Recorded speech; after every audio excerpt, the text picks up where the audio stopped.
그 부분을 같이 나누겠습니다. 오늘 우리가 읽은 말씀은 히브리서 7장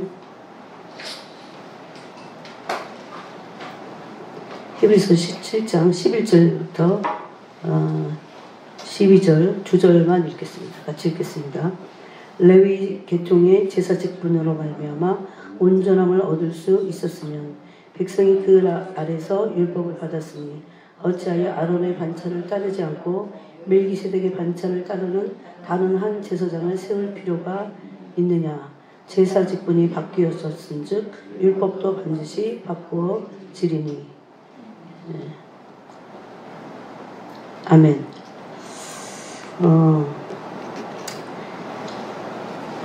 사람들은 요즘 이게 굉장히 아예 대놓고 말했으면 좋겠는데 이게 이제 녹음이 돼갖고 그렇기 때문에 좀 그렇게 말하기는 그렇지만 정말 잘못된 복음이 아닌 그런 복음들이 복음이 아니죠. 그런 거짓된 사람의 가르침들이 너무나 난무하고 있습니다. 그래서 여러분도 혹시라도 우리가 이단은 아니지만 잘못된 것을 알고 있을 수도 있어요. 또 온전히 깨닫지 못해서 그래서 그런 부분을 오늘 은혜와 그리스도 율법이라고 하는 그런 차원에서 함께 나누겠습니다. 또 여기 오늘 보면 이제 본문을 조금 보면 레위 계통의 제사 직분으로 말미암아 온전함을 얻을 수 있었으면 레위 계통의 제사 직분은 대제사장이 레위 계통에서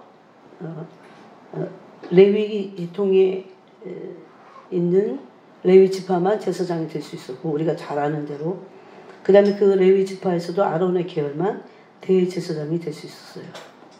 그래서 어찌하여 아론의 반차를 따르지 않고 멜기세덱의 반차를 따르는 다른 한 제사장을 세울 필요가 있느냐. 그럼 세울 필요가 있느냐 이렇게 묻는 거는 세울 필요가 있다는 겁니까 없다는 겁니까? 아니 잘못이야 돼요. 있다는 거잖아요. 이 문맥상으로는. 멜기세덱의 반차를 따르는 다른 한 제사장을 세울 필요가 있느냐? 있다는 거예요. 왜냐하면 12절을 보면 더 알 수 있어요. 그러니까 레위 계통의 제사 직분으로 말미암아 온전함을 얻을 수 있었으면 어찌 아론의 반차를 따르지 않고 멜기세덱의 반차를 따르는 다른 한 제사장이 왜 필요해? 이렇게 묻는 거예요. 그러면 레위 계통의 제사 직분은 온전함을 얻을 수 없어요. 그걸 가지고. 그죠? 그 소리잖아요. 일단은 문장 이해하는 게 먼저 중요해요. 레위 계통의 제사 직분도 영광스럽다고 했어요. 그게 다른 성경에 보면 그렇게 돼 있어요. 그죠? 고린도서에도 레위 계통에 오늘 되게 잘 들으셔야 돼요. 이게 되게 중요한 부분을 나누겠습니다. 그래서 여러분이 조금 오늘 다 그동안 제가 안 한 처음 새로운 얘기를 하는 건 아니에요. 그렇기 때문에 여러분이 뭐 우리 교우들은 너무 이해력이 많이 들어서 좋지만 그래도 여러분 들으시고 성경을 다 일일이 집에 가서 좀 찾아보시고 그렇게 해서 여러분 거를 만들어야 이렇게 빠진 사람들에게 이렇게 복음을 온전히 제시할 수 있습니다. 근데 제가 지금 웃으면서 얘기하자면 이건 너무 심각해요. 지금 너무 심각하고 다른 복음을 바울이 그렇게 말했던 다른 복음 깨닫지 못하게 하는 그런 부분들이 있어서 오늘 우리가 은혜냐 율법이냐 책 제목도 이런 게 있어요. 은혜냐 율법이냐. 근데 제가 그 책을 맨날 갖고 다니면서 제대로 읽지 못했다는 거. 맨날 앞에만 읽다가 말고 이상하게 속도가 안 나가더라고요. 그런 책들이 좀 있는데 그래서 레위 계통의 제사 직분 즉 과거의 아론 계열의 레위 계통의 제사 직분이 이제 바뀌는 거예요. 그래서 12절에 뭐라고 했습니까? 제사 직분이 바뀌었은즉 제사 직분이 바뀌었습니다. 누구에서 누구로? 아론의 계열에서 멜기세덱의 반차를 따른 예수님으로. 그렇죠? 그리스도는 누가 먼저 그런데 그리스도가 먼저 계셨어요. 오신 건 그때 오셨지만 선제하고 계셨기 때문에 예수님의 그리스도적인 그리스도로 계신 하나님의 천국에서 그리스도로 계셨다는 것은 이미 그 직분이 그 안에 있어요. 세 가지 직분입니다. 그렇죠? 대제사장의 직분.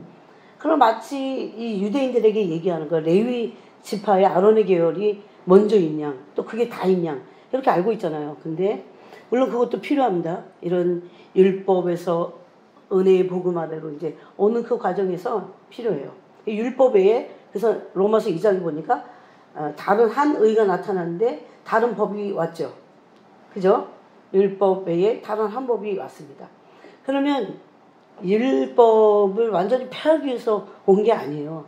오늘 이런 부분을 이제 자세하게 나누겠습니다. 그래서 누가 막 뭐라 그러면 또 우리가 확 이게 말문이 막히잖아요. 그런가? 이래갖고. 그 부분을 나누겠습니다. 그래서 제사 직분도 갈리고, 율법도 어떻게 돼요? 율법이 없어졌습니까? 12절을 보세요, 한번 여러분. 율법이 없어졌어요. 절 보면 안 돼, 이럴 때. 성경을 확인해야 돼. 제사 직분이 바뀌어졌은 즉, 율법 없어졌습니까? 율법도 반드시 바꾸어지리니. 율법 바꿔졌어요. 그래서 이것을 마태복음 5장에서 예수님은 율법과 선지자들을 폐하는 곳이 아니다. 이렇게 말씀하시는 그 말씀을 응하셨습니다. 이제 이런 부분을 오늘 더 자세히 나누겠습니다. 히브리서 또 그 앞에 좀 보겠습니다. 히브리서 8장에 보니까 8장 13절을 보겠습니다. 새 언약이라 말씀하셨음에 첫 것은 낡아지게 하신 것이니 낡아지고 쇠하는 것은 없어져가는 것이니라. 그래서 모든 것들이 다 예수 그리스도로 다 바뀌었어요. 예수 그리스도로 다 바뀌었어요. 자, 뭐가 바뀌었냐면 그래서 이것을 말씀한 성경책이 히브리서입니다. 근데 만약에 히브리서를 빼고 만약에 이런 것들을 설명을 하려면 설명이 안 돼요. 사실은. 그래서 뭐가 바뀌었냐면 제물이 바뀌었어요. 그죠? 옛날에는 양이나 소로 진짜 그 양이나 짐승의 피를 냈잖아요. 근데 히브리서에서는 8장에서 이렇게 말합니다. 짐승의 피로 우리가 정결케 될 수 없다고 말하고 있어요. 이미. 히브리서 10장에서군요.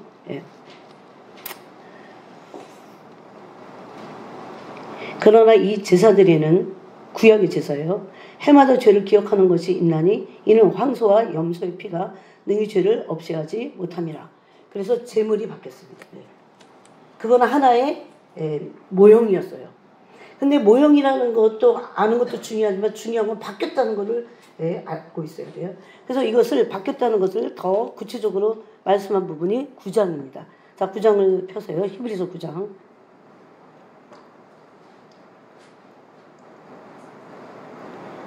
10절, 11절 한번 읽어보겠습니다. 10절, 11절 읽겠습니다. 9장, 히브리서 9장 시작. 이런 것은 먹고 마시는 것과 여러 가지 씻는 것과 함께 육체의 예법일 뿐이며 개혁할 때까지 맡겨둔 것이니라. 그리스도께서는 장래 좋은 일의 대제사장으로 오사 손으로 짓지 아니한 것, 곧 이 창조에 속하지 아니한 더 크고 온전한 장막으로 말미암아. 아멘. 여기 보니까 구약의 율법이 바뀌었다는 걸 알 수 있어요. 그죠? 그리고 또 뭐가 바뀌었냐면 장막도 바뀌었어요. 이건 땅에 있던 장막이 이제는 그 손으로 짓지 아니한 다른 장막으로 바뀌었어요.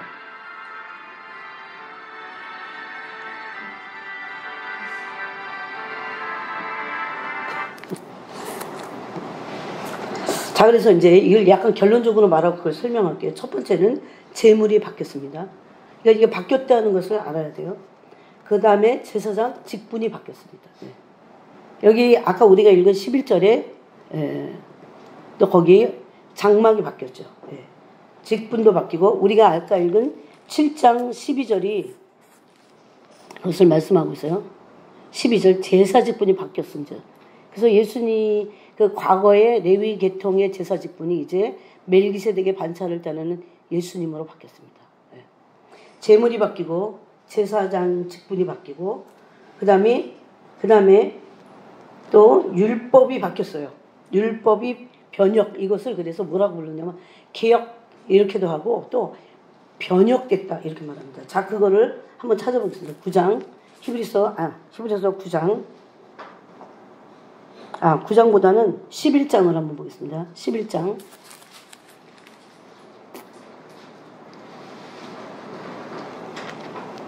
9장이 아니에요. 내가 좀 헷갈려. 9장이에요, 9장. 11장까지 가지 않지. 9장 15절을 보겠습니다. 15절 한번 읽어보겠습니다. 이로 말미암아 그는 새 언약의 중보자시니 이는 첫 언약 때에 범한 죄에서 속량하려고 주구사 부르심을 입은 자로 하여금 영원한 기업의 약속을 얻게 하려 하심이라. 그래서 이제 이 율법도 개혁할 때까지고 히브리서 9장 10절과 또 히브리서 7장 같은 데 보면 개혁할 때까지고 바뀌었다는 것을 말씀합니다. 특별히 히브리서 9장 10절에는 육체의 예법일 뿐이며 과거의 것들이 이제는 개혁할 때까지 그것을 맡겨둔 거예요. 그러고 나서 이제 바뀌었다는 것을 말씀합니다. 이것을 아는 게 왜 중요하냐면, 이게 바뀐 것을 아는 게 왜 중요하냐면, 그래야 이단에 넘어가지 않기 때문입니다. 요즘은 평신도들은 잘 몰라요. 이단인지 아닌지도. 근데 교회가 이단으로 정죄한 것도 있고, 또 다 조사도 못해요. 뒷조사를 못해갖고 그렇게 그냥 놔둔 것도 있어요. 근데 굉장히 이단 같은 것들이 팽배해 있어요. 확실히. 왜냐하면 미혹이 뜨기 때문에 어쩔 수가 없어요. 진리의 사랑을 받지 않는 자들에게 하나님이 미혹을 풀어놓으셔서 진짜와 가짜를 가르치는 그 데살로니가 후서 말씀이 지금 응하여지고 있는 때입니다. 그래서 히브리서 8장 13절에 보니까 새 언약이라 말씀하셨으며 첫 것은 낡아지게 하신 것이니 낡아지고 새하여지는 것은 없어져 가는 것이다. 이렇게 말씀합니다. 또 히브리서 8장, 이게 히브리서에 다 있어요. 7절에서 8절 보니까 저 첫 언약이 무음하였더라면 둘째 것을 요구할 일이 없었으려니와. 옛날에 이런 걸 읽을 때 참 어려웠어요. 첫 거, 그 다음에 뭐 없어진다. 그리고 또 둘째 거. 그런데 첫 거는 뭐고 둘째 거는 뭐고 막 동그라미 쳐도 몰라. 그 다음에 8절에 그들의 잘못을 지적하여 말씀하실 때 주께서 이르시되 볼지어다 날이 이르리니 내가 이스라엘 집과 유다 집과 더불어 새 언약을 맺으리라. 이게 둘째 거죠. 예. 근데 이제 이거를 첫 언약은 첫째 거고 새 언약은 둘째 거고 이렇게 하는 건 하나도 중요하지 않아요. 그걸 이제 설명을 우리가 들어야 돼요. 또 주께서 이르시기를 이 언약은 내가 그들의 열조의 손을 잡고 애굽 땅에서 인도하여 내던 날에 그들과 맺은 언약과 같지 아니하도다. 그들과 맺은 그 언약은 옛 언약이죠. 구약이라고 하는 거죠. 그들은 내 언약 안에 머물러 있지 아니하므로 언약 자체가 문제는 없어요. 그런데 언약이 깨집니다. 내가 그들을 돌보지 아니하노라. 그래서 첫 언약인 모세의 율법이, 그죠? 이제 잘 들어야 돼요. 언약과 율법이 지금 이제 등장하고 있어요. 첫 언약인 모세의 율법이 흠이 있어서 없어진다고 한 것은 모세의 율법 자체가 문제가 있는 게 아니에요. 그렇죠? 여러분, 율법이 문제가 있다고 사람들은 착각하는데 그렇지 않아요. 왜냐하면 로마서 7장에 보면 율법은 선한 것이고 거룩한 것이다 그랬습니다. 이 생각을 분명히 갖고 있어야 돼요. 여러분, 율법의 대강령이, 그래서 예수님도 크고 첫째 되는 계명이 율법에서 온 거예요. 그거 율법에서 두 가지 계명이 나오잖아요. 근데 그 크고 첫째 되는 계명이 뭡니까? 하나님을 사랑하라는 겁니다. 여러분, 누가 아무리 뭐를 잘하고 뭐 어쩌고 저쩌고 해도 그거 첫째 되는 계명이야. 이게 하나님을 사랑하지 않으면서 뭔가를 한다는 거는 아무것도 안 하는 거예요. 그래서 이런 거를 영으로 이렇게 스킵하지 말고 딱 깨닫고 붙잡고 있어야 돼요. 그러고 나서 시간이 날 때마다 계속 묵상을 해야 돼요. 왜냐하면 우리는 자꾸 종교화되기 쉬워요. 어떤 뭔가 행사에 참석하고 뭔가를 하고 그러는데 그러다 보면 본질을 희석시키고 놓치기가 아주 쉬운 죄성이 있어요. 우리 안에. 네. 그래서 주님이 뭐라고 합니까? 이것도 하고 저것도 버리지 마. 그렇게 말씀하십니다. 그래서 그런데 더 중요한 건 뭔가 본질을 붙잡고 있는 거예요. 그래서 크고 첫째 되는 계명이 그게 없어지는 게 아니에요. 율법이 없어진 게 아니야. 크고 첫째 되는 계명은 하나님을 사랑하는 거잖아요. 그거 어디 있습니까? 신명기 6장에 있죠. 네? 하나님을 사랑함으로 모든 것을 할 수 있어야 돼요. 그래서 이건 크고 첫째 되는 계명입니다. 그래서 심판은 이 계명을 얼마나 온전히 지키고 그대로 살다 왔냐. 율법 아래서가 아니라 이제 성령 안에서. 그것이 우리의 심판의 주 내용이 될 겁니다. 여러분 이런 글을 쓴 사람들도 있어요. 썬다싱이나 이런 사람들은 주님의 그 보좌에 갔을 때 무엇으로 심판을 받는가 굉장히 중요하잖아요. 굉장히 궁금하고 그죠? 근데 정확히 말합니다. 네. 크고 첫째 되는 계명이야. 이건 명령이에요. 그래서 마음을 다하고 뜻을 다하고 성품을 다하고 네? 힘을 다하여. 요즘 사람이 힘을 다하여 주님 섬기잖아요. 저는 힘 안에 돈도 있다고 생각해요. 힘이 뭐예요? 그랬을 때 주님이 그런 말씀하십니다. 왜 이렇게 이단들은 힘을 다하여 이단에 빠지는지 몰라. 이단에 빠져서 힘을 다하여 이단에 빠져. 근데 그리스도를 사랑하고 크고 첫째 되는 계명인 하나님을 사랑하는 데 있어서는 성경은 목숨도 내나 그러잖아요. 근데 그거 우리 힘으로 안 되기 때문에 성령이 오신 거예요. 왜 주님께 우리가 목숨을 드리는 게 마땅하고 왜 그게 당연해요? 그분이 참된 분이기 때문에 그래요. 그분이 참된 분이기 때문에. 만약에 그분을 얻으려고 할 때 그분이냐 아니냐를 가늠할 때는 그분을 선택해야 돼. 목숨이 경각에 붙어 있어요. 네? 목숨을 요구해도 그 소리예요. 목숨을 다하여는 일상 삶에서도 우리가 힘을 다하고 목숨을 다하여 라고 하는 것이 적용을 해야 되지만 우리가 주님이냐 아니냐를 선택하게 될 때는 그분을 목숨을 다하여 그분을 선택하는 거죠. 그분이 옳기 때문입니다. 하나님은 그냥 어떤 독재자가 아니세요. 그분이 옳기 때문에 우리가 그분을 선택하는 것은 마땅한 거예요. 네. 어쨌든 뭐 그건 또 다른 거니까. 그래서 율법이 없어진 게 아닙니다. 그 다음에 둘째 계명은 레위기서에도 있어요. 그죠? 이웃을 자신같이 사랑하라. 거죠. 그것이 예수님의 그 선지자들이 말한 거하고 율법이 말한, 구약에서 율법이 말한 그 대강령을 예수님이 신약시대에 오셔서, 예수님 시대죠. 오셔서 완성하신 거예요, 그것을. 그걸 이제 우리가 나눌 겁니다. 그래서 율법 자체는 무흠해요. 흠이 없어요. 여기서 흠이 있다고 하는 것도 율법 자체에 흠이 있다는 게 아니라 율법을 육신이 연약해서 할 수 없기 때문에 그걸 흠이 있다고 그러는 거죠. 그럼 율법이 흠이 있다면 뭔지 아세요? 율법은 죄를 지적하는 거야. 율법은 의로워요. 그래서 여러분 의가 오기 전에는 죄가 뭔지 몰라요. 사람들은. 그래서 회개를 잘못하는 거예요. 이런 데서 딱 팁을 얻어야 돼요. 왜 우리가 온전한 회개 안으로 그 비단으로 들어갔을 때 회개가 터지는 거예요. 그냥 빛이 없는데 자기가 잘못한 걸 가지고 막 그럴 때는 죄책감밖에 안 들어. 그리고 거기서 못 태어나요. 여러분 이건 참 무서운 얘기예요. 죄를 졌는데 회개가 안 돼. 왜냐면 빛이 안 왔기 때문에. 빛이 회개할 수 있는 빛이 와야 되는데 회개한다는 건 뭐냐면 죄가 뭔지를 아는 거예요. 그렇죠?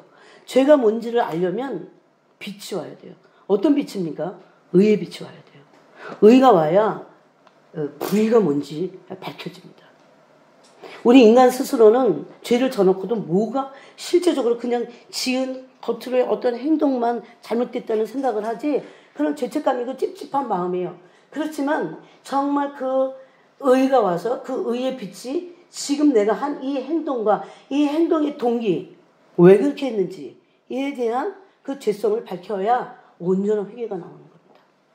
그런 회개를 한 사람이 누군지 아세요? 다윗입니다. 그런데 이런 회개에 돌이킴 없이 우리 구원받을 수 있을까요? 그렇게 회개해야 뭐가 임합니까? 죄사함이 임해요. 네? 사도행전은 그렇게 돼 있잖아요.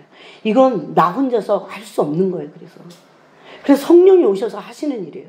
근데 이게 이례적이지 않아요. 왜? 이례적이지 않다는 것은 내가 날 봐도 알고 내가 남을 봐도 알고 내가 나라고 하는 존재 자아 살아보면 알아요. 이게 이례적이지 않다는 것을. 거룩함이 계속 진행되어야 된다는 것을 알게 됩니다. 그래서 율법 자체는 문제가 없어요. 이거 지금 다 얘기하려면 찾으려면 시간이 걸려요. 예, 로마서 7장을 여러분이 꼭 그런 의미에서 읽어보시기 바랍니다. 그래서 모세의 율법으로는 우리가 온전한 구원을 받을 수 없어요. 그렇죠. 이것을 갈라디아서에서도 율법은 문제가 없는데 우리가 육체를 가지고는 율법이 원하는 것을 이룰 수 없어요.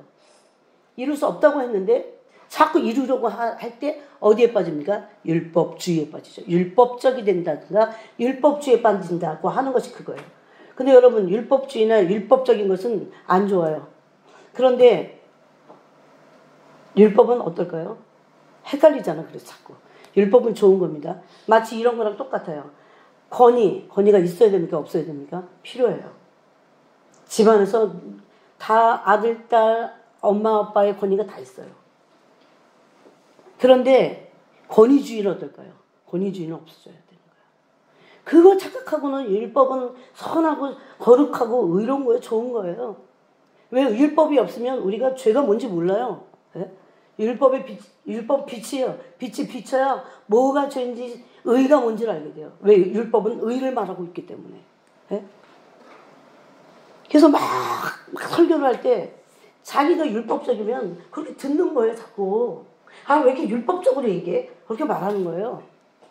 율법적이지 않은 사람은 아무리 회개를 외쳐도 아멘하고 보고만 해서 듣죠. 그것을. 그런 것들이 너무 약해. 바리새인들이 그랬어요. 왜? 바리새인들은 종교적이었습니다. 여러분 근데 하나님의 실체는 의와 거룩입니다. 거룩한 사랑 안에 계시잖아요. 이분을 경험하면 율법 아래 있지 않게 돼요. 율법 아래 있지 않는 이 말씀을 통해서도 그렇지만 우리가 그분을 대면할 때 율법 아래서 자꾸 빠져나오게 돼 있어요. 예.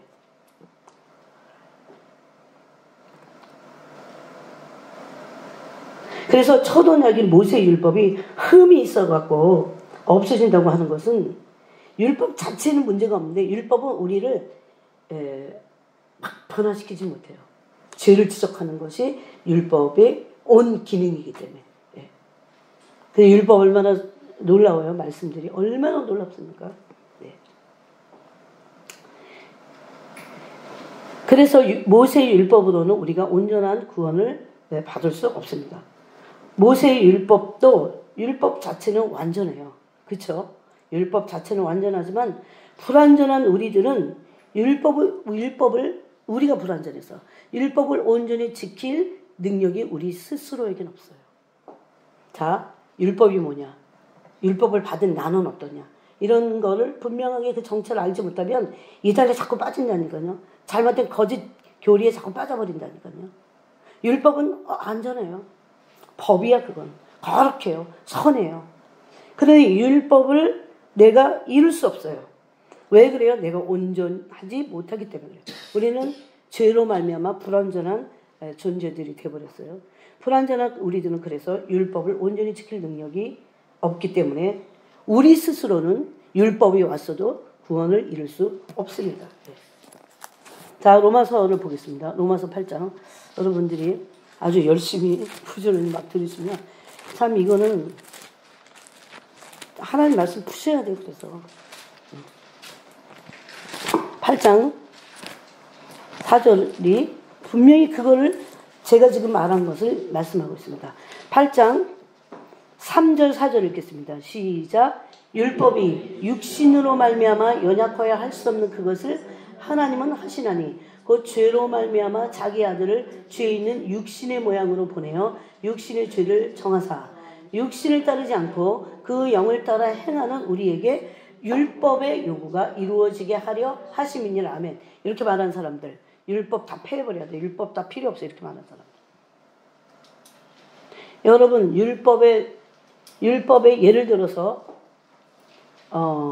할례도 율법 안에 다 있는 거예요. 그죠? 네, 근데 어떤 것들은 필요 없다고 성경이 말씀하는 게 있어요. 더 이상 육체 할례를 행하지 마라.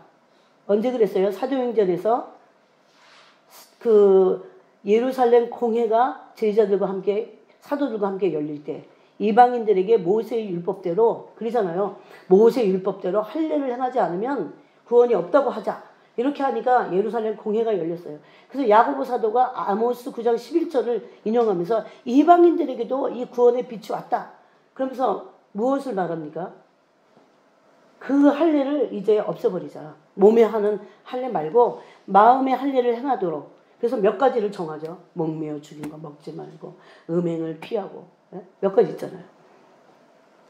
근데 여기서도 오늘 이 말씀에 보니까 로마서 8장 3절에 보니까 율법은 문제가 없어요. 사람들은 이거를 말할 때 율법이 아주 나쁘다 이렇게 자꾸 인식하는 게 있어요. 자세히 모르기 때문에. 율법은 문제가 없어요. 그 앞에 있는 7장에도 그랬어요. 이러보건대 12절에 7장 12절에 율법은 거룩하고 율법에서 나온 계명도 거룩하고 의로우며 선하도다. 최고의 찬사를 율법에게 했어요. 왜? 율법은 하나님의 법이니까. 근데 요즘은 율법 갖고 시비 거는 사람이 너무 많아요. 율법은 두 가지 강령이에요. 하나님 사랑하고 이웃 사랑하라는 것이 그게 나쁠 리가 없죠. 그걸 못 지키니까 문제죠. 육신이 문제죠. 그래서 이렇게 말합니다. 율법이 육신 때문에 그 소리예요. 육신으로 말미암아 연약하여 할 수 없어. 율법이 문제가 아니라 이 지킬 수 없는 불완전한 나 때문에. 그러면 여기는 육신이 연약하다고 그랬지만 그 안에 무슨 죄성이 있습니까? 뭐가 있는 것 같아요? 여러분 스스로를 보면 뭐가 있는 것 같아요? 탐욕적이에요, 인간은. 네, 굉장히 탐욕적입니다. 탐욕과 싸워야 돼요, 성령 안에서. 네? 고군분투할 필요 없다고요? 성령 안에서는 무슨 소리입니까? 싸워야 돼요. 죄와 피 흘리기까지 싸우라고 하셨고, 그 말씀 하나면 또 몰라. 얼마나 많은 말씀을 하셨는데. 또 하나 저의 연약함이 뭡니까? 잘 빠지는 게. 이건 지금 믿는 사람들에게 말하기 때문에 연약하다 그러는 거예요. 그 죄를 회개했는데도 계속 그런 죄가 우리 안에서 요동치는 거죠. 탐욕과 이기심입니다. 온갖 탐심은 다 거기에 들어가 있는 거예요. 그래서 율법 자체는 완전하지만 우리 때문에 지킬 능력이 없기 때문에 연약할 할 수 없는 그것을 하나님이 하셨다 이렇게 돼 있어요. 어떻게 하셨어요? 예수님을 보내서 그 죄로 말미암아 자기 아들을 우리의 죄 때문에 보내셨다고 말씀하는 거잖아요. 그래서 그죠? 율법의 요구를 이룰 수 있도록 하시는 방법이 로마서 2장과 로마서 8장에 나오고 있어요. 율법이 없어진 게 아니에요. 율법 아래 있지 말라고 하는 거고 율법주의에 빠져서는 안 된다는 거죠. 예? 권위주의가 싫다고 권위를 파괴해버리면 그는 악독한 자입니다. 불법을 행하는 자들이에요. 그래서 그들은. 예. 아버지의 권위주의가 싫어갖고 아버지를 막 그거는 뭐예요? 페류나지, 페류나. 예? 페류나. 오늘날 페류나 막 엄청 많잖아.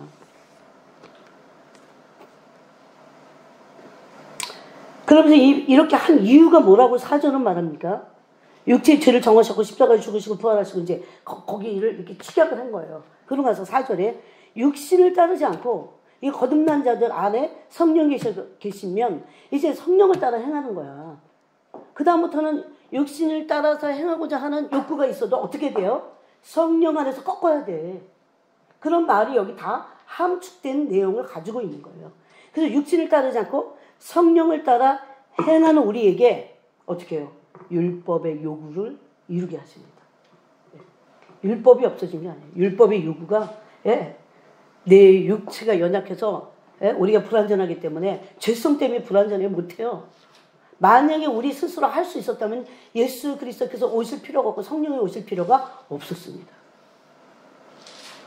그래 마귀가 얼마나 간사한지 몰라요. 진짜 성경은 뭔지 아세요? 이 율법의 요구를 이루라는 거예요. 율법의 요구가 뭐예요? 두 가지. 크고 첫째 되는 계명은 하나님을 사랑하는 거예요. 이게 얼마나 시적된 줄 아십니까? 오늘날 복음 가운데. 그저 하나님을 사랑하는 그런 존재로의 회복이 아니라 그냥 사랑받고 자기 멋대로 살고 이게 마치 은혜고 복음인 줄. 예? 여러분 그렇게 많이 들었잖아요. 전 참 많이 들었어요. 하나님을 사랑하는 거 싹 빼버려. 이게 마귀가 좋아하는 거야. 그래갖고 그냥 난 하나님 사랑만 받고 그냥 은혜 받고 그래갖고 이렇게 적당히 이 땅에서 이렇게 살아가는 그것이 은혜인 양. 그것 때문에 예수님 죽으셨어요? 그럴 리 없어요. 그분의 의를 몰라서 그래. 그래서 이 성경이 잘 이해가 안 되면 빛을 먼저 받는 게 나아. 네? 하나님을 대면해버리면요. 그분의 의와 거룩을 그냥 신비체험 말고 의와 거룩을 성품 아래서 대면하면 이 말씀이 이해가 가기 시작해요.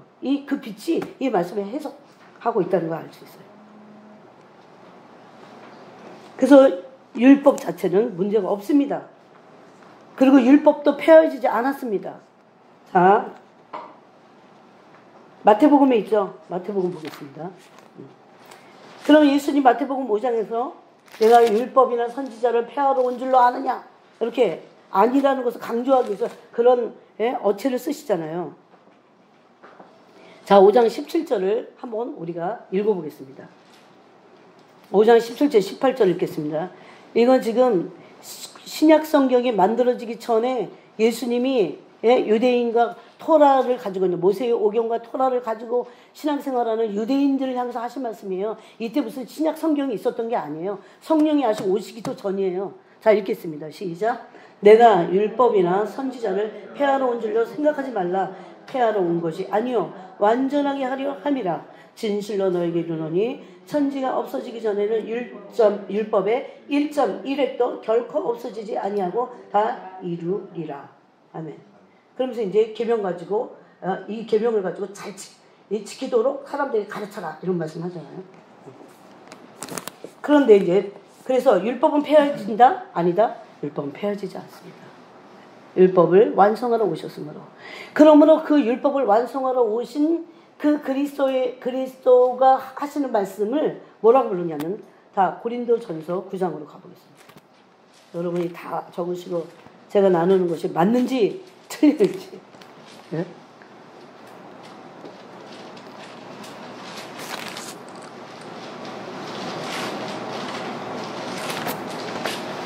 자, 9장 21절을 읽겠습니다. 9장 21절을 읽겠습니다.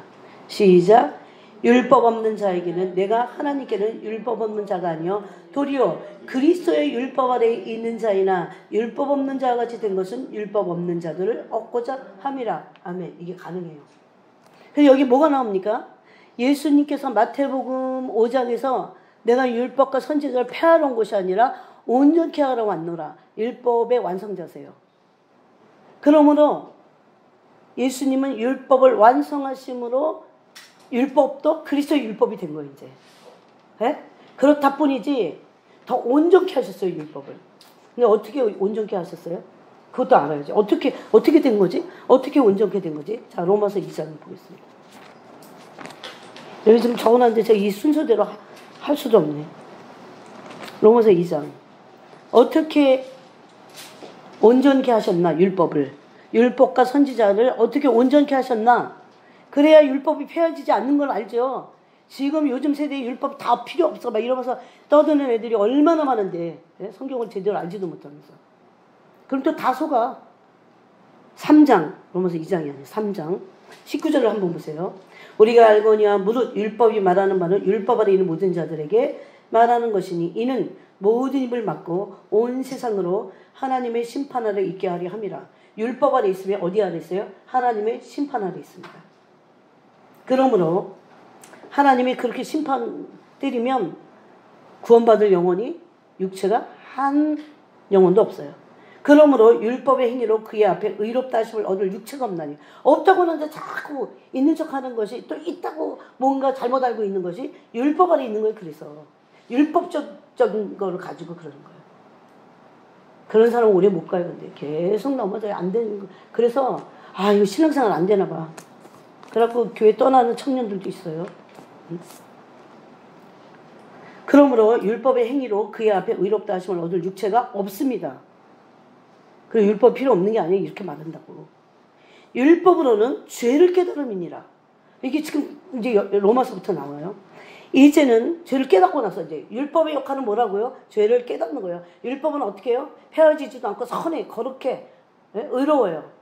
그런데 이제는 21절 율법 외에 하나님의 한 의가 나타났으니 율법이 없어진 게 아니에요. 율법은 율법대로 있어. 근데 우리가 육신이 연약해서 죄를 지니까 율법을 가지고는 죄를 깨닫기는 해도 죄를 짓지 않을 능력이 율법 안에 없다니까. 그걸 말하는 거잖아요. 네? 그래서 하나님이 이게 근데 처음부터 그러시지. 그렇게 할 수 없어요. 처음부터 생각을 그렇게 하셨어. 모든 계획을. 왜? 에베소서 1장에 보니까 그리스도가 창세 전부터 계셨어요. 그것은 예수님을 통해서 우리 인류를 구원하시겠다고 하는 거예요. 근데 이거를 이런 법들이 계속해서 오는 것은 뭐라고 부르냐면 신학적으로는 점진적 계시 그럽니다. 이걸 잘 파헤친 곳이 갈라디아서 4장이에요. 네? 이거 지금 다 한 번씩 확인을 해야 되는데 여러분이 집에 가서 이걸 다 확인을 하셔야 돼요. 저는 이거를 정확히 알기까지 저도 시간이 걸리고 엄청나게 많이 읽고 또 읽고 읽고 또 읽고 읽고 또 읽고 여기가 다 없어져 버렸어. 그러니까 그렇게 자꾸 읽는 바람에 못 깨달으면 또 읽고 또 읽고 또 깨달고 또 읽고 이게 쉽지 않다는 걸 알게 됐어요. 그래갖고 결코 쉽지 않다. 그래서 여러분 그게 어렵다는 걸 알기 때문에 마귀가 그 율법이냐 은혜냐 이런 거 가지고 엄청 속이잖아요. 율법 다 필요 없어. 폐하해졌어 막 이러고. 아니 폐하해지지 않았다는데 왜 폐하해졌다고 그런지 모르겠어요. 네? 갈라디아서 4장에 보니까 이 유업을 이을 자가 모든 것의 주인이나 우리 유업을 이을 자들이 사실 그저 천국 가느냐 지옥 가느냐 이런 자들이 아니에요. 그것도 너무 중요하지만 유업을 이을 자야. 부르심은. 어렸을 동안에는 이게 율법 아래 있는 거예요. 어렸을 동안에는 종과 다름이 없어서 아직 신앙이 너무 어려. 아니면 아직 예수님 오시기 전이에요. 이 단계를 말해요. 크게는.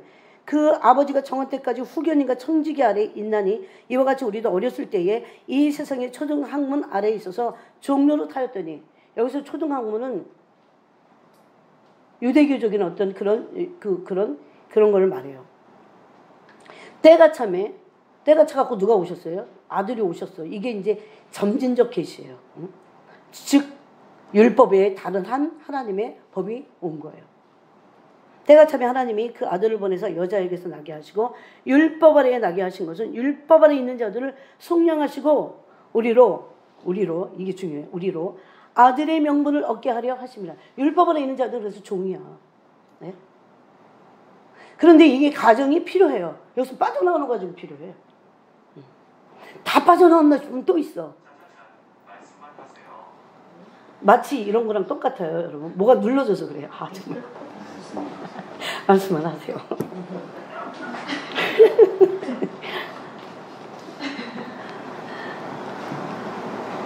마치 이런 거랑 똑같아요. 자, 제가 이해를 돕기 위해서 이제 얘기를 해볼게요. 왕의 아들이 죽었어요. 그래갖고 왕이 그 마음을 달래기 위해서 이제 그 바깥으로 나가잖아요. 그래갖고 어느 골목을 갔는데 자기 아들하고 많이 닮은 어떤 거지를 발견했어. 그래갖고 한참을 머뭇머뭇하다가 그 거지를 왕자를 삼기로 결정을 합니다. 그럼 어떻게 해요? 이제 얘를 낚아채갖고 데리고 와야 되잖아요. 얘는 막 몸부림을 치겠죠. 그래갖고 이제 왕자라고 이렇게 얘기를 했어요. 이제 왕자 삼을 거라고. 그런데 맨날 거지 짓만 했잖아. 예? 거지 같은 모습만 있는 거예요. 신분은 바뀌었어. 이제 왕자로. 저는 이거보다 더 좋은 예는 없다고 생각해요. 우리가 율법 아래서는 종노릇해. 분명히 하나님의 목표는 그게 아닌데도 여기서 빠져나와갖고 이제는 어떻게 해요? 그래서 율법 아래 있는 자들을 속량하시기 위해서 십자가에 죽으신 거예요. 왜? 율법 아래 있는 자들은 율법 아래서는 하나님의 법을 이룰 수 없기 때문에. 예? 율법 아래서는 율법이 요구하는 걸 이루지 못한다니까요. 율법 아래 있는 자를 속량했다고 율법을 다 걷어치우고 폐하해버리고 없애버리고 그게 아니에요. 율법 아래서는 이상하게 이게 율법 아래에 있어야 율법의 요구를 이룰 것 같잖아요. 근데 율법 아래서는 못 이뤄요. 하나님이 이걸 처음부터 아셨는데도 이 과정으로 주신 거예요. 율법 아래서 못 이뤄. 그래서 율법 아래서 우리도 있다가 빠져나오는 과정이 필요해요. 이게 복음에 합당한 삶을 산다. 이렇게 말할 수 있습니다. 여러분, 그렇게 한 걸 뭘로 증명하는 줄 아세요? 죄를 졌는데 죄책감이 진짜 없는 거. 그 대신 양심이 깊이 찔리는 거. 죄책감 때문에 헤매고 이러지 않고 양심이 깊이 찔리면서 그리스도 성품이 나를 비추시는 거. 그거는 아들로서예요. 종이 아니에요. 종은 겁나. 죄책감은 두려워하게 하잖아. 겁나고 어떡하지 마 전전긍긍하고. 그건 아직 종이어서 그래. 율법 아래 있기 때문에 그래요. 여기서 계속 빠져나와야 돼요. 이건 좀 결론을 말한 거지만 빠져나온 과정이 필요합니다. 그래서 이제 법도를 배우는 거야. 다시 율법이 뭔지 배우는 거예요. 율법을 배우고 하나님을 사랑해야 되고 이웃을 사랑해야 되고 그래갖고 계속 그래갖고 또 뭐까지 붙여요? 뭐까지 붙여? 왕이 직접 안 가르치잖아요. 뭘 붙여요? 성령님을 보내주는 거예요. 그러고 그걸 하는 신화가 있잖아요. 우리 왜 옛날에 그런 사극에도 보면 있잖아요. 그래갖고 엄청 가르치는 거예요. 그래갖고 이제 때가 차고 계속 그래갖고 아주 삶의 태도가 바뀌는, 예? 진짜 왕자 같은, 예? 마음도 바꿔줍니다. 마음도 바꾸고 태도도 바꾸고. 그게 아들의 명분을 얻은 거예요. 이제는 너희가 아들이므로 하나님이 그 아들의 영을 우리 마음 가운데 보내서 아빠 아버지라 부르게 하셨느니라. 그러므로 네가 이후로는 종이 아니요 아들이니 아들이면 아들이면 하나님으로 말미암아 유업을 받을 자니라. 하나님 원하시는 게 그거예요. 맨날 종로로 타고 그러다가 지옥 갈까 천국 갈까 지옥 가면 어떡하지? 율법 안에서 그러지 말라는 거예요. 그건. 어쨌든 이 얘기를 하려는 건 아닌데. 다시 로마서 3장으로 가보세요. 21절에 같이 읽을까요 한번? 3장 21절 시작. 이제는 율법 외에 하나님의 한 의가 나타났으니 율법과 선지자들에게 증거를 받은 것이라. 그건 예수 그리스도를 믿음으로 말미암아 모든 믿는 자에게 미치는 하나님의 의인이 차별이 없느니라. 이 하나님의 믿음으로 말미암는 하나님의 의가 우리에게 오게 하기 위해서 예수님이 아들을 보내주셨다. 뭘로? 화목제물로. 그래서 25절에 이 예수를 하나님이 그의 피로써 믿음으로 말미암는 화목제물로 세우셨으니 이는 하나님께서 길이 참으시는 중에 전에 지은 죄를 간과하심으로 자기의 의로우심을 나타내려 하심이니 곧 이때에 자기의 의로우심을 나타내사 자기도 의로우시며 또한 모든 믿는 자를 의롭다 하려 하심이라. 그러면 율법이 한 의가 나타났는데 그 예수 그리스도 십자가예요. 그런데 중요한 거는 아무리 하나님의 의가 나타났어도 뭐가 없으면 뭐 하지 않으면 믿지 않으면 그래서 믿지 않으면 안 되기 때문에 27절에 아주 친절하게 믿음의 법에 대해서 말씀합니다. 한번 읽겠습니다. 시작. 그런즉 자랑할 때가 어디냐? 있을 수 없느니라. 무슨 법으로냐? 행위로냐? 아니라 오직 믿음의 법으로니라. 아멘. 그러므로 사람이 의롭다 하심을 얻은 것은 이게 신분의 변화예요. 신분의 변화는 행위 갖고 안 돼. 그래서 행위 구원론 자들이 여기서 깨져야 되는 거예요. 신분의 변화는 행위 갖고 안 돼. 뭘로 돼요? 믿음으로 되는 거예요. 그런데 이제 신분의 변화에서 뭐까지 가야 돼요? 존재의 변화를 일으키려면 뭐가 필요해요? 믿음의 행위가 필요하지. 이렇게 정확히 알고 있지 않기 때문에 다 다락방에 속고 김성수 거기 속고 들으면은 이 인간들이 정말 이런 거 가지고 속이는구나 영혼들을. 네? 얼마나 많은 청년들이 속아 넘어가는지 몰라요. 근데 사실 이 부분이 빛을 받지 않으면 어려워요. 네?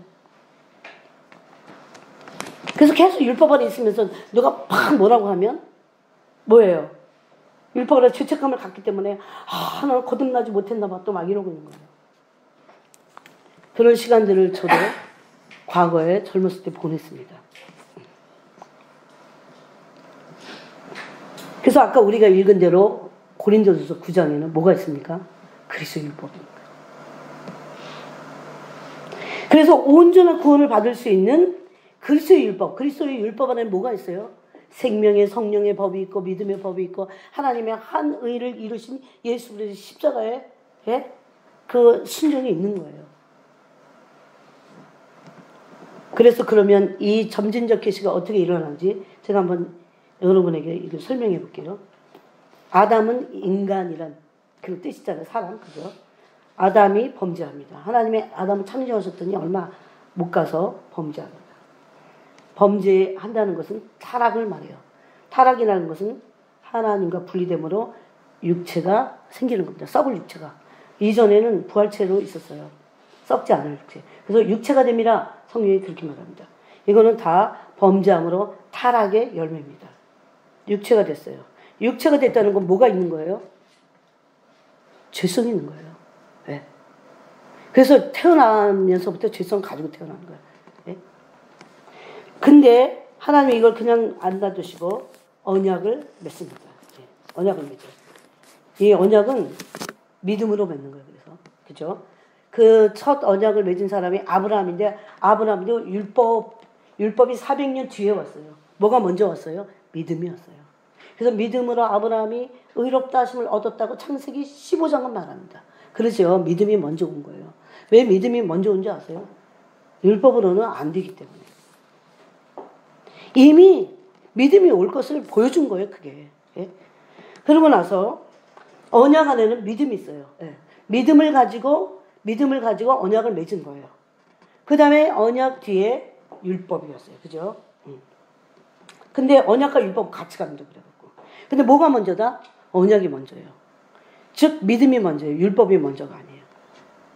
근데 이 언약과 율법이 파기됩니다. 그래서 그 에스겔서 에레미야서에 새 언약을 그 옛 언약이 파괴됐다는 것을 말씀하고 있어요. 그러고 나서 이제 때가 되니까 예수 그리스도께서 오셔서 새 언약과 그리스도 율법을 완성하심으로 그 율법이 그리스도 율법이 된 거예요. 옛 언약은 새 언약이 된 거예요. 이것이 예수님 초림에 오셔서 하신 것입니다. 어떻게 해서 이렇게 됐냐? 그분이 첫 언약과 율법을 파기한 죄를 사시니. 예, 그래서 히브리서 9장 15절에 보니까 첫 언약 범한 죄를 사하시기 위해서 예수님이 죽으셨다는 것을 말씀합니다. 그냥 예수님이 내 죄를 위해서 죽으셨어요. 이렇게 너무나 단편적으로만 알고 있잖아요. 첫 언약 범한 죄를 속하기 위해서 죽으신 거예요. 우리가 그때 있었어도 우리는 첫 언약을 범했을 겁니다. 예? 아니라고 따져 물을 수 없어요. 하나님께. 그래서 첫 언약과 율법이 파기가 됩니다. 그 죄를 대신 지으시고 죽으시고 나서 믿는 자들을 통해서 그래서 하나님의 한 의가 예수님 통해서 온 거고 그 다음에 한 의를 이루시기 한 의가 와서 그 의를 믿는 자들 그래서 믿음의 법이 온 거죠. 그래서 율법이 없어진 게 아니라 율법은 있는데 이 율법을 가지고는 죄를 깨닫게 하지 율법이 우리를 죄를 짓지 않도록 하는 이런 능력이 이 안에는 없어요. 아니 율법이 뭐가 온전치 않아서가 아니야. 하나님이 그렇게 정하신 거예요. 그래서 율법 외에 하나님의 한 의가 나타났고 믿음의 법을 통해서 하나님의 의를 이루시는 이거는 주님은 무슨 천재도 아니시고 정말 어떻게 근데 바울이 어떻게 이런 거를 깨닫고 이런 로마서를 썼을 수 있을까? 사람들이 이걸 교리교리 그러지만요 하나님의 마음을 이해해야 돼요. 이 로마서와 함께 반드시 읽어야 될 것들이 그래서 여러분이 갈라디아서와 또 뭡니까? 히브리서입니다. 그래서 변역됐다는 것을. 네. 그래야 속지 않습니다. 그러고 나서 이제 새 언약을 하나님과 우리가 맺습니다. 그러고 나서 새 언약을 맺을 때 뭐가 우리에게 임하십니까? 성령이 우리한테 내주하시는 거예요. 그래서 중보자이신 예수 그리스도 통해서 믿을 때 그분과 새 언약을 맺은과 동시에 이제 성령이 내주하십니다. 이걸 이제 성경으로 찾아볼 거예요. 그걸로 끝나는 게 아니고 성령이 내주하시는 이유는 우리 안에서 참 형상 되신 진짜 형상 되신 예수 그리스도의 형상을 이루기 위해서 오셨다는 겁니다. 그래서 그러므로 율법이 없어진 것이 아니에요. 없어지지 않고 율법이 변역된 겁니다. 다시 한번 확인해 보겠습니다. 히브리서 7장 제가 잘 설명을 못할 수도 있으니까 여러분이 혹시 어떤 부분에서 모른다면 반드시 저한테 물어봐야 됩니다. 헷갈리면. 이걸 모르잖아요. 그러면 이단이 판을 치고 있어 이런 거 갖고 지금. 예? 7장 12절에 제사직분이 바뀌어졌은즉 율법도 반드시 바꾸어지리니 이 옛날 성경에는 변역되리니 이렇게 돼 있어요. 변역됐어요. 폐지된 게 아니에요. 그들이 말하는 대로 그 이단들이 말하는 이단 같은 사람들이 말하는 대로 율법이 폐지된 게 아니에요. 율법은 다 폐지되고 그냥 뭔가 막 엄청난 무슨 진리가 우리를 자유케 하려 그러니까 막 그런 자기식의 자유함이 온 줄 알아요. 율법을 지키지 않을 자유? 그게 자유예요? 아닙니다. 말도 안 되는 걸 그렇게 말하고 있어요. 율법적일 필요가 없다는 자유지. 이제는 성령으로 말미암아 율법의 요구를 이루는 거예요. 이 부분을 그들이 놓치고 모르고 변역된 거예요. 따라서 율법은 반드시 존재합니다. 바울은 그 율법을 뭐라고 했습니까? 이제는 구약의 율법이 아니라 초전약 그 법, 깨졌으니까. 예? 그리스도 율법이라고 그럽니다. 그래서 예수님 마태복음 5장에서 예수님은 율법과 선지자들의 말을 폐하러 오신 게 아니에요. 다 필요 없어. 다 필요 없어. 그러시는 게 아니에요. 그 정신을 보면 알아요. 율법의 두 가지 크고 첫째 되는 계명 그 하나와 그 다음이 사랑이니까. 이웃을 내 몸과 같이 사랑하고 하나님을 생명을 다해서 사랑하는 거니까. 바울은 그래서 그것을 고린도 전서 9장에서 뭐라고 부릅니까? 그리스도 율법 그럽니다. 바울도 천재 같아요.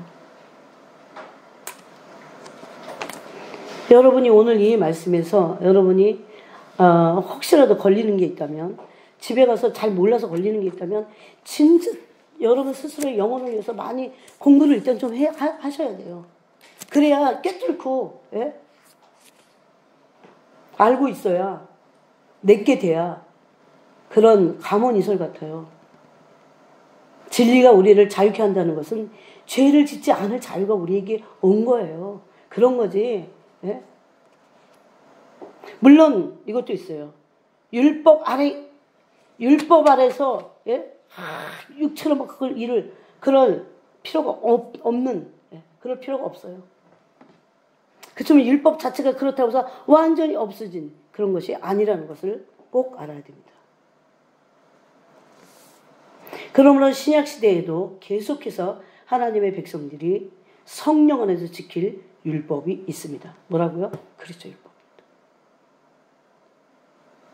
그래서 마태복음 5장 17절에 내가 율법이나 선지자나 폐하러 온 줄로 생각지 말라. 폐하러 온 것이 아니요 완전케 하려 함이로다. 그래서요. 그 완전케 하신 그 율법이 바로 그것을 예수 그리스도의 율법 이렇게 말합니다. 자, 성경을 부지런히 여러분이 적고 좀 찾으시기 바랍니다.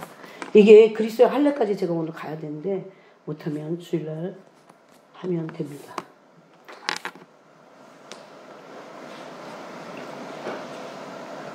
자, 아까 우리가 로마서 8장 2절을 읽었죠. 로마서 6장을 읽겠습니다. 로마서 6장 14절을 읽겠습니다. 같이 시작. 죄가 너희를 주장하지 못하리니 이는 너희가 법 아래 있지 아니하고 은혜 아래에 있음이라. 아멘. 그래서 이 법은 율법 아래 있는 거예요. 율법에는 문제가 없는데 율법 아래 있어서는 안 된다는 걸 말씀하시는 거예요. 율법에서 나와서 이제 믿음의 법 안에 있어라. 어디 있으라고? 또 생명의 성령의 법 안에 있어라. 그러면 율법의 요구를 이룰 수 있을 거야.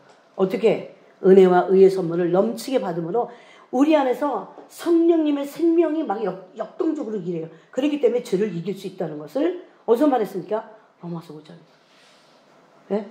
그래서 성령님 얼마나 중요해요? 성령님과 함께 동행하지 않는 사람들이 어떻게 순종하면 죄를 이기고 또 순종할 수 없어요. 성령님을 통해서 의와 은혜의 선물을 넘치게 받는 한 사람이 생명 안에서 왕노릇한다고 그랬어요. 성령 안에 있는 생명이 나에게 쫙 많이 와갖고, 예? 이걸 뭐라고 부릅니까? 성령 충만함으로 죄를 이기는 거예요. 사망이 왕노릇하지 않는 거예요. 또 14절을 보세요. 로마서 6장 14절. 14절 읽었죠. 15절 읽겠습니다. 그런즉 어찌하리요? 우리가 법 아래 있지 아니하고 은혜 아래 있으니 죄를 지으려 그럴 수 없느니라. 이렇게 말하잖아요. 네? 이제 법 아래에서 벗어나갖고 그러나 자유에 그렇게 하고 죄를 짓지 말라는 거죠. 우리는 어디 아래 있습니까? 이 은혜 아래 있다는 건요. 어디 안에 있는 거예요? 생명의 성령의 법 안에 있는 거예요. 그래서 그거를 로마서 8장 2절이 말하잖아요. 이는 그리스도 누구에게 이 정죄함이 없어요. 그리스도 예수 안에 있는 생명의 성령의 법이 그랬어요. 우리 법이 없는 게 아니에요. 믿음의 법, 그리스도의 율법. 더 많네. 그런 게 아니에요. 다 같은 라인에 있어요.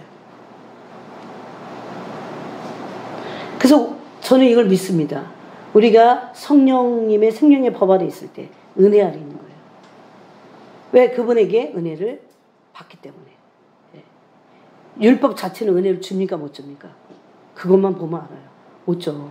죄로 알게 하지. 근데 율법 아래서는 죄는 깨닫는데 이게 능력이 없어. 죄를 짓지 않을 능력이 없어. 그래서 그리스도 하나님의 한 의가 나타나서 그 죄값은 예수님이 다 치르고 사망의 세력을 꺾고 나서 믿는 자들에게 이제 그 요구를 이루게 하시는 그 믿음의 법이 우리에게 온 거죠.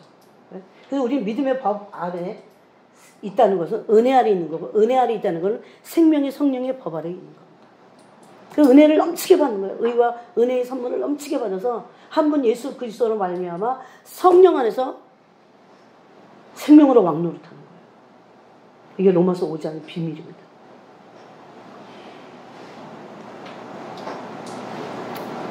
그래서 은혜 아래 있으므로 죄를 짓지 않게 되는 게 진짜 해방이에요. 복음의 해방이에요. 그냥 마음대로 사는 게 해방이 아니야. 자유가 아니야. 그래서 진리가 너희를 자유케 하리라 그랬어요.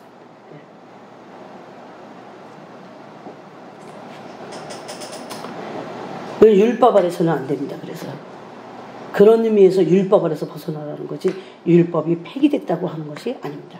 율법 아래에 있으면 죄 아래 있게 됩니다. 네? 여기 그렇게 나오잖아요. 율법 아래 있으면 죄가 우리를 주장하게 됩니다. 왜? 죄를 막 죄되게 하니까. 그럼 거기서 막 거의 반 죽는 거야. 저 죽어봤어요. 정말 얼마나 고통스러워요. 그 빛이 저한테 온 것 같아요. 그때 정말. 그래서 제가 그걸 알게 됐어요.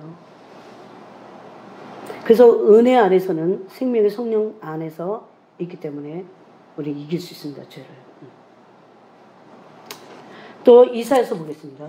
좀 빨리 이사야서 51장.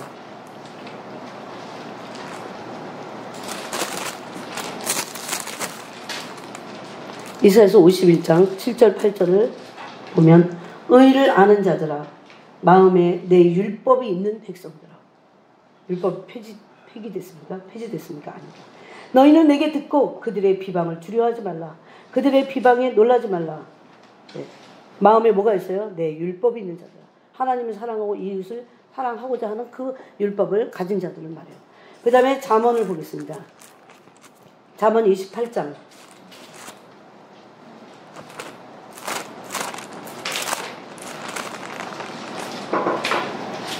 28장 9절을 보겠습니다. 사람이 귀를 돌려 율법을 듣지 아니하면 그의 기도도 가증하니라. 즉 순종하지 아니하면서 하는 기도는 가증하다. 그 순종이 어디로부터 나온다고요? 율법으로부터. 네? 그 율법을 이루게 하시는 분은 누굽니까? 율법의 요구를 이루게 하시는 분은 누굽니까? 성령 하나님. 네? 속지 말아야 돼요. 그래서 기도가 율법을 듣지 않으면서 하는 기도는 어떻게 하다고? 가증하다. 두렵죠? 너무 정확해. 네? 소름 끼쳐. 자, 잠언 28장 또 4절도 보겠습니다. 4절. 한번 읽어보겠습니다. 시작. 율법을 버린 자는 악인을 칭찬하나 율법을 지키는 자는 악인을 대적하느니라. 아멘. 네. 율법을 그럼 지키라는 겁니까? 안 지키라는 겁니까? 지키라는 거예요. 율법을 버리지 말라는 거예요. 성령 안에서 하나님의 율법을 지키지 않는 자들은 악인과 한편이다. 이런 소리입니다. 네. 그래서 우리는 율법을 성령 안에서 지킴으로 율법이 요구하는 것을 이름으로 행위 심판을 받습니다. 네. 만약에 성령 안에서 하나님의 그리스도의 율법을 지키지 않는 자들은 악인과 한편이 돼서 하나님과는 대적하게 된다는 겁니다. 자기도 모르는 사이에 그렇게 될 수 있어요. 그 다음에 이런 말씀은 너무나 많습니다. 요한복음 보겠습니다. 요한복음 14장. 이게 무슨 구약에만 있나요? 어떤 사람은 또 신약에 있냐 구약에 있냐. 그 말도 안 되는 걸 가지고 그건 그렇게 해서는 안 돼요. 여러분.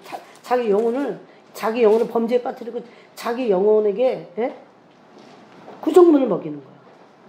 요한복음 14장 21절을 한번 읽겠습니다. 21절, 23절, 24절 읽겠습니다. 시작. 나의 계명을 지키는 자라야 나를 사랑하는 자니 나를 사랑하는 자는 내 아버지께 사랑을 받을 것이요 나도 그를 사랑하여 그에게 나를 나타내리라. 예수께서 대답하여 이르시되 사람이 나를 사랑하면 내 말을 지키리니 내 아버지께서 그를 사랑하실 것이요 우리가 그에게 가서 거처를 그와 함께 하리라. 나를 사랑하지 아니하는 자는 내 말을 지키지 아니하나니 너희가 듣는 말은 내 말이 아니요 나를 보내신 아버지의 말씀이니라. 그러므로 순종과 사랑을 동급으로 봤어요. 순종하는 자들은 나를 사랑하는 자들이야. 나를 사랑한다면 순종하는 거야. 얼마나 사랑하느냐가 얼마나 순종하느냐의 그거겠죠. 그래서 우리는 일단은 사랑에 푹 빠져 있어야 돼요. 많이. 하나님의 말씀을 막 묵상하고 사랑에 많이 빠져서 하나님 조금 했는데 나 왜 순종이 안 되지? 그렇게 금방 그러면 안 돼. 푹 빠져갖고 세월을 보내는 거예요. 계속 하나님의 사랑에 의의 빛을 받고 계속 그 사랑이 얼마나 의롭길래 여러분 십자가에서 당신 아들 찢어서 죽이십니까? 얼마나 의로워요. 우리도 그러므로 의롭게 된다는 것은 십자가의 도를 따라가는 거예요. 그 고린도전서 2장이 말씀하고 있습니다. 또 계시록을 보겠습니다. 계시록 12장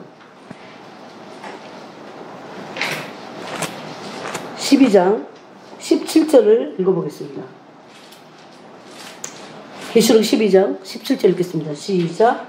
용이 여자에게 분노하여 돌아가서 그 여자의 남은 자손 곧 하나님의 계명을 지키며 예수의 증거를 가진 자들과 더불어 싸우려고 바다 모래 위에 서 있더라. 아멘. 예. 그 여자에게서 남은 자손은 누굽니까? 그 자손의 정체를 뭐라고 합니까? 하나님의 계명을 지킨 자들이에요. 또 예수님의 증거를 그 계명을 지키기 위해서 지키다 보니까 증거를 갖게 됩니다.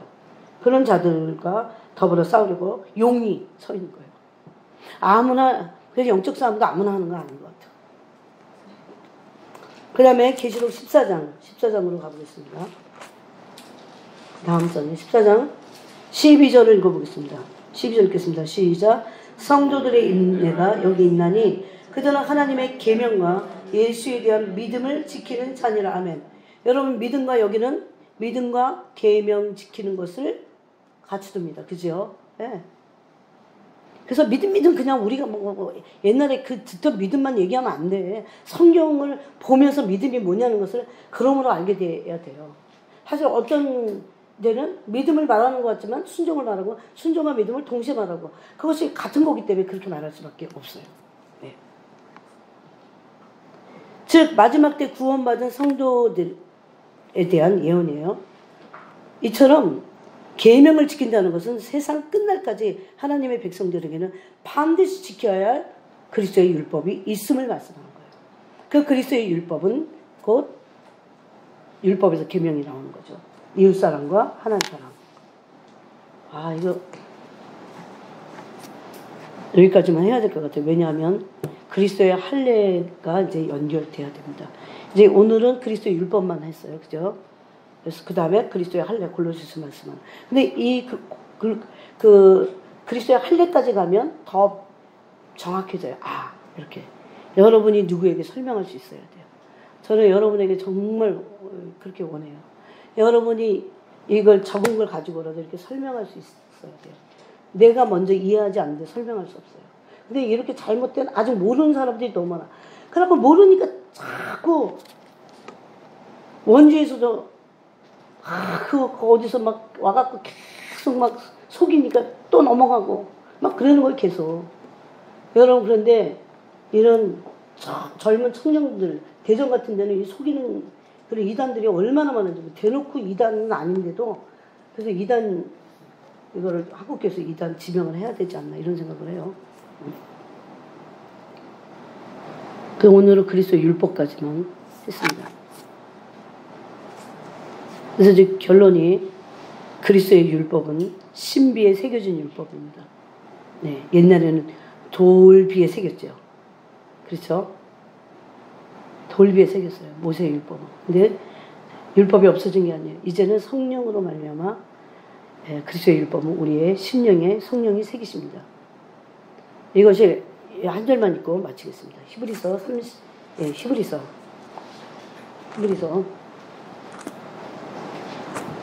에레미야서를 인용한 히브리서를 보세요. 10장.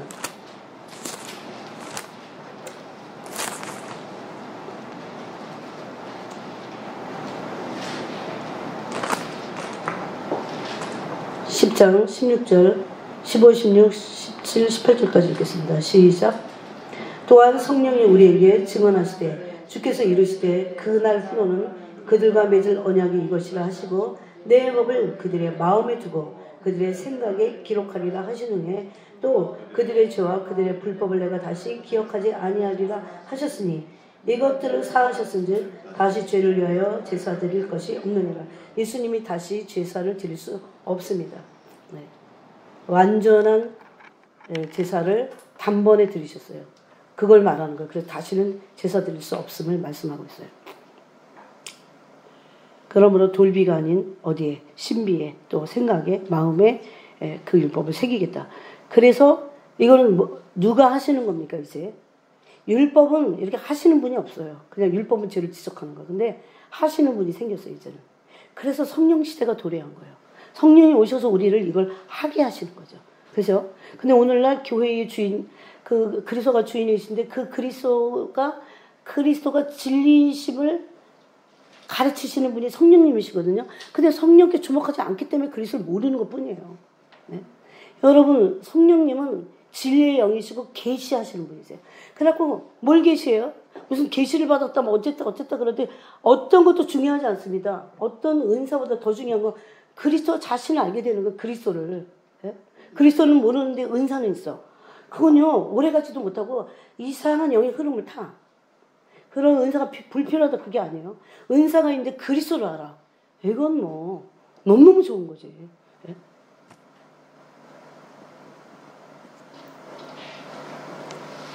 그것을 알려주시는 분이 그리스도를 높이시고 그리스도가 어떤 진리이심을 그걸 가르쳐 주시는 분. 그러므로 성령님은 진리의 영이신가 동시에 근데 예수님도 진리라고 그랬잖아요. 당신은. 그럼 누가 진리야? 예수님 진리인데 성령님 진리의 영이라는 것은 진리신 예수님을 가르쳐 주신 이게 요한복음 14, 15, 16장에 다 있어요. 그러므로 진리 대신 예수님을 가르치시는 진리의 영이십니다. 성령님은. 그러므로 그 진리를 계시하는 계시의 영이에요. 그 진리를 가르치신 지혜의 영이에요. 그렇게 돼 있잖아요. 에베소서 1장 17절에서. 그죠? 그래서 이제는 우리가 마음에 새기는 거죠. 예? 그 율법을. 그리스도 율법을. 그렇게 될 때 율법이 요구하는 것을 지킬 수 있습니다. 그러면 또 나보러 이제 율법주의자로 또 그럴 수도 있어요. 로마서 8장을 말씀드린 거예요. 로마서 8장. 그 뒤에 가면서 그래서 뭐라고 합니까? 율법을 따라 율법의 요구를 성령을 따라서 살 때 이룰 수 있다 그럽니다. 근데 성령을 따라 살기 위해서 뭐 해야 됩니까? 성령의 생각을 하라. 그렇게 됐어요. 여러분 성령의 생각을 할 수 있으므로 성령의 생각 가운데 성령이 원하시는 걸 행할 수 있다는 것은 뭐냐면 묵상을 많이 하는 거예요. 네? 묵상은 정말 모든 하나님의 영의 세계를 다 열어줘요. 묵상을. 깊이 주님을 생각하고 계속해서. 네? 그래서 얼마나 해야 될까요? 묵상을. 묵상하고 선포해야 돼요. 그걸 뭐라고 그랬어요? all day long. 주야로 묵상해요. 주야로 묵상해요. 묵상해보세요. 시간 가는 줄 모르고 묵상이 기도야. 네. 그랬을 때 적재적소에 영이 알아요. 이걸. 적재적소에 우리가 선포할 수 있습니다. 그럴 때 사단이 꺾어지는 것도 우리가 볼 수 있어요. 자, 기도하겠습니다. 하나님 감사합니다. 오늘 이 그리스도의 율법에 대해서 우리가 같이 나눴는데 우리가 더 이것을 성령 하나님께서 친히 한 사람 한 사람에게 다 깨닫도록 이해시키시고 또 알게 하시고 가르쳐 주셔서 주님 온전히 이해하고 깨닫고 완전히 내 것이 되어서 내가 그런 삶을 살 뿐만 아니라 이 어두운 가운데 처해서 넘어지고 쓰러지고 사단의 밥이 되는 수많은 영혼들을 일으켜 세울 수 있는 이런 참된 진리의 말씀, 참 형상의 말씀이 되도록 주님 기름 부어 주시옵소서. 예수 그리스도의 이름으로 기도합니다. 아멘.